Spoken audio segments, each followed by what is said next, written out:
Oi, gente, tudo bem com vocês? Eu espero que sim. Depois de muito tempo, eu relutei comigo mesma de estar vindo aqui para poder gravar um vídeo, para poder falar a respeito da minha história e falar quem sou eu. Até porque eu comecei o canal, comecei a postar um vídeo atrás do outro. Era vídeo de cozinha, vídeo de comida, vídeo de vlog, vídeo de bebê. E vocês ficaram sem saber quem é essa doida que apareceu por aqui, né? Mas deixa eu me apresentar. Eu me chamo Jéssica Paixão, eu tenho 29 anos, apesar de não parecer, né? Pareço um pouquinho mais nova, todo mundo fala. Tenho 29 anos, sou mamãe de primeira viagem, meu bebê tá aí com aproximadamente 2 meses. Eu ganhei o Heitor dia 24 de setembro desse ano e infelizmente sou viúva. Meu esposo ele faleceu dia 24 de junho desse ano de 2024. Então, quando eu iniciei o canal, foi uma forma de escape para mim poder espairecer a mente, para mim poder focar em outras coisas, até porque naquele momento foi um turbilhão de coisas que estava me acontecendo e as pessoas falavam pra mim, faz alguma coisa para distrair. Eu fiquei viúva.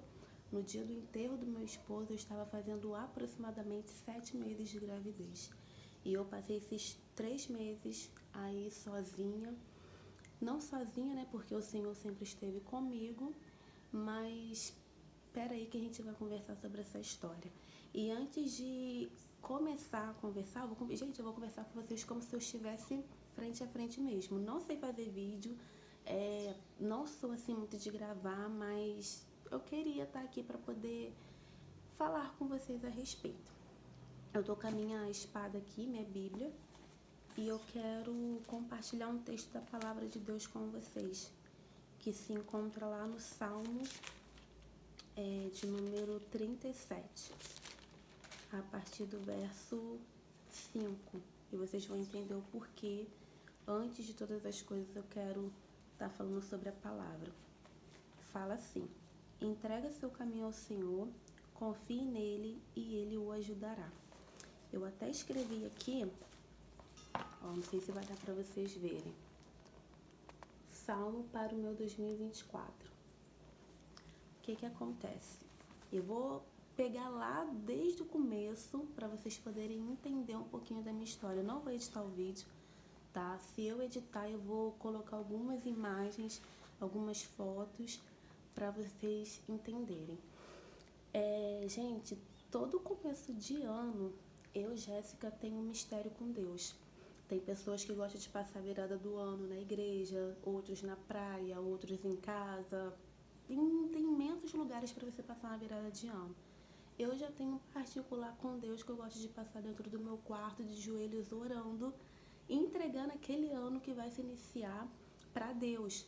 E eu costumo também sempre pegar um versículo, uma palavra de Deus, algo que o Senhor ministra dentro do meu coração para profetizar sobre mim mesma a respeito daquele ano.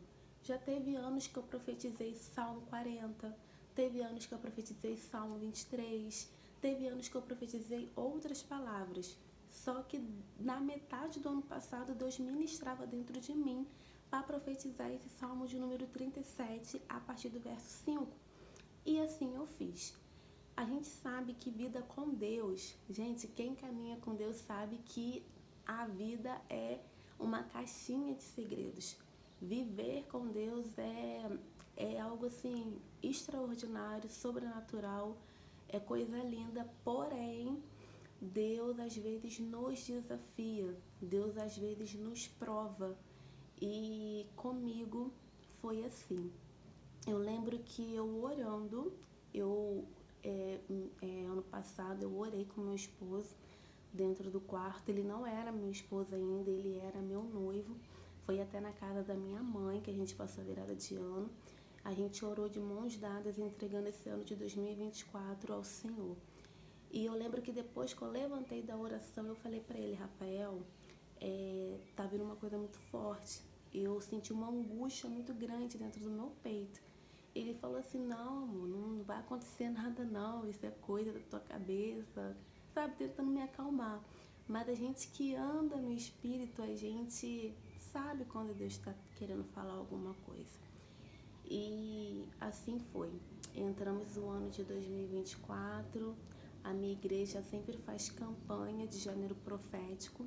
A gente vive aquele mês todinho de janeiro, com cultos proféticos toda terça, sexta e domingo, e assim foi.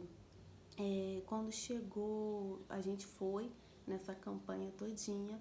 Quando chegou no mês de fevereiro, eu vim a perder o meu avô. Meu avô faleceu, mas o meu avô ele já estava doentinho e Deus recolheu. E logo depois, na semana do carnaval, eu descobri que eu estava grávida. Sim, estava grávida.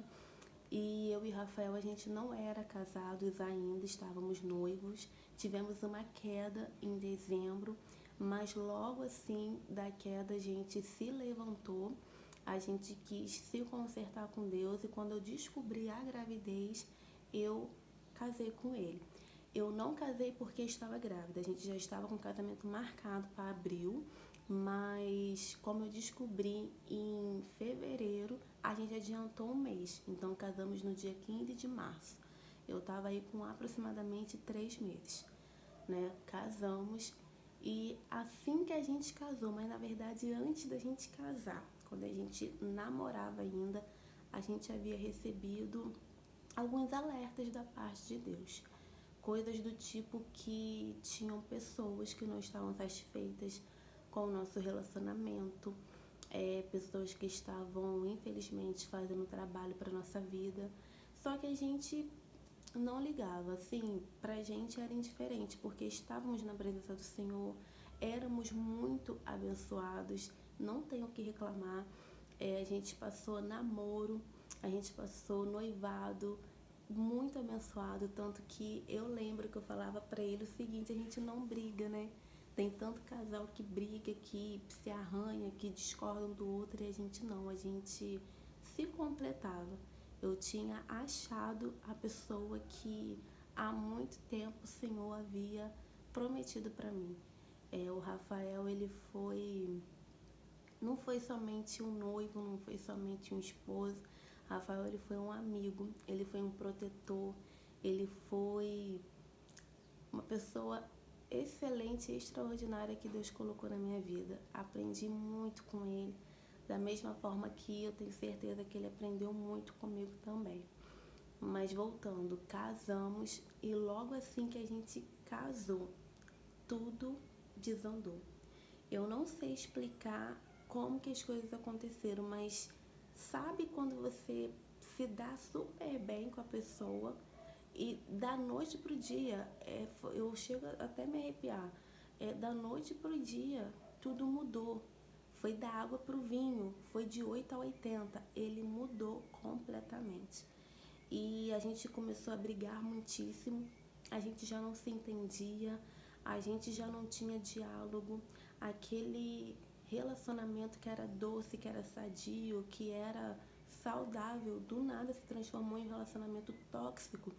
E eu não sabia o porquê que estava acontecendo aquilo, eu queria entender o que estava acontecendo. Então teve momentos sim que eu não vigiei, sabe, que eu entrei mesmo na carne, eu brigava com ele de forma ferrenha, ele também brigava comigo de forma ferrenha, até que eu coloquei a minha cabeça no lugar, voltei a orar e Deus começou a usar pessoas para poder falar comigo a respeito do que estava acontecendo por trás no mundo espiritual. Eu tenho um vídeo aqui no canal, aonde eu também relutei muito em colocar porque é algo muito pessoal, né? Eu recebi uma profecia da parte de Deus, aonde uma missionária, Deus toma a boca de uma missionária para poder falar o oculto e o escondido sobre o que estava acontecendo no meu relacionamento. E de fato, tudo que ela falou, na verdade, tudo que Deus usou ela para poder falar, de fato estávamos vivenciando.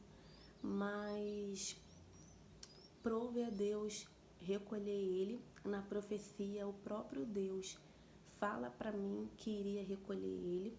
queria levar ele. Teve uma missionária, uma outra missionária da minha igreja que também viu que não ficaríamos juntos. Ela teve uma visão, só que ela segurou, ela não quis me entregar, até porque eu estava grávida. E a gente sabe que quando a pessoa está grávida, a pessoa fica muito sensível, é difícil falar. Tanto que era para mim ter vindo aqui antes para poder sentar, conversar com vocês, mas eu não consegui. E eu tô conseguindo hoje.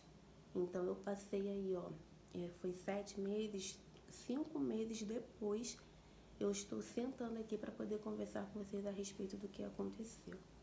Jéssica, como que foi a morte do Rafael? Gente, a morte do Rafael foi algo assim, sem explicação. Eu só sei que Deus me avisou por meio da missionária, né, que iria recolher. Deus me avisou num culto de Santa Ceia da minha igreja. Foi dia 9, se eu não me engano, dia 9 de junho.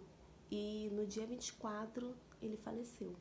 Ou seja, dentro de 15 dias, Deus levou ele. Mas eu acredito muito que Deus tenha levado ele para que ele não viesse a se perder. Até porque estava acontecendo muitas outras coisas por trás que eu não quero entrar aqui em detalhes, eu quero lembrar dele somente com as partes boas.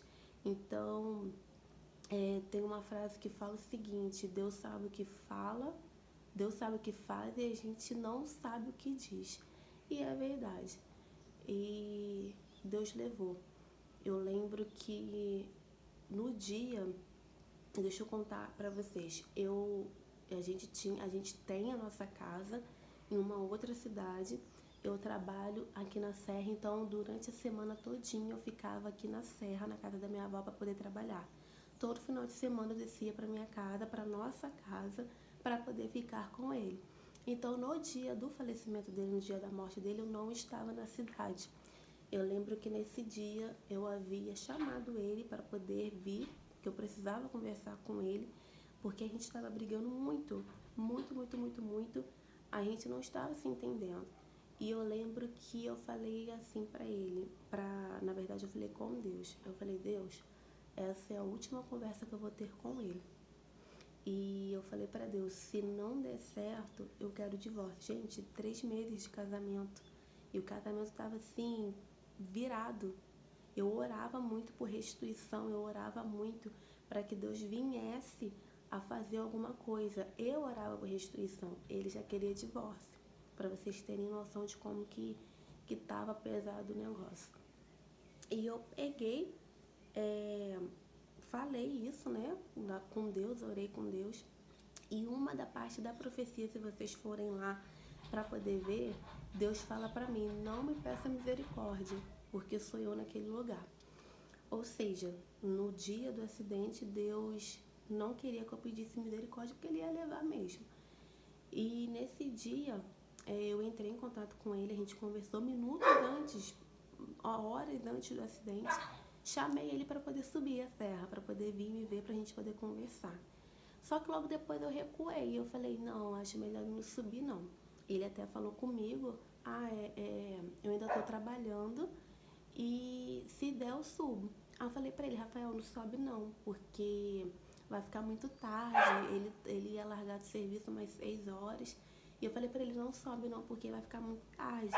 Deixa pra você vir amanhã. Isso era uma segunda-feira. Eu falei: deixa pra você vir amanhã, que é terça-feira, dia de culto. A gente vai no culto juntos, né? Eu sempre tentando, né, gente? E eu falei: deixa pra você vir amanhã, que é dia de culto. Ele falou: tá bom. Eu também tô tossindo muito, vou deixar pra ir amanhã. Só que Rafael gostava de fazer surpresa. Eu não sabia, mas ele havia largado o serviço e estava subindo para poder me ver. Só que olha o que Deus fez. Eu grávida, eu tava aí com 6 meses naquele dia. No outro dia eu completava 7. E Deus me deu um sono profundo. Aquele dia eu dormi de 8 e pouquinha até o dia seguinte, e eu não acordei durante a noite nem durante a madrugada para ir no banheiro nem beber água. Tanto que hoje eu sento para poder pensar, eu falo: gente, eu sempre levantei durante a noite da minha gravidez para poder beber uma água no banheiro, fazer alguma coisa. naquele dia em especial, Deus não me acordou. Eu não acordei, Deus me deu um sono. Eu adormeci, mas antes de adormecer, antes de dormir, o que acontece? Eu estava conversando com ele. Ele estava vindo, mas eu não sabia. E eu lembro que a gente ainda discutiu por celular, por mensagem. E a última mensagem que eu falei para ele foi o seguinte: Rafael, eu não vou desistir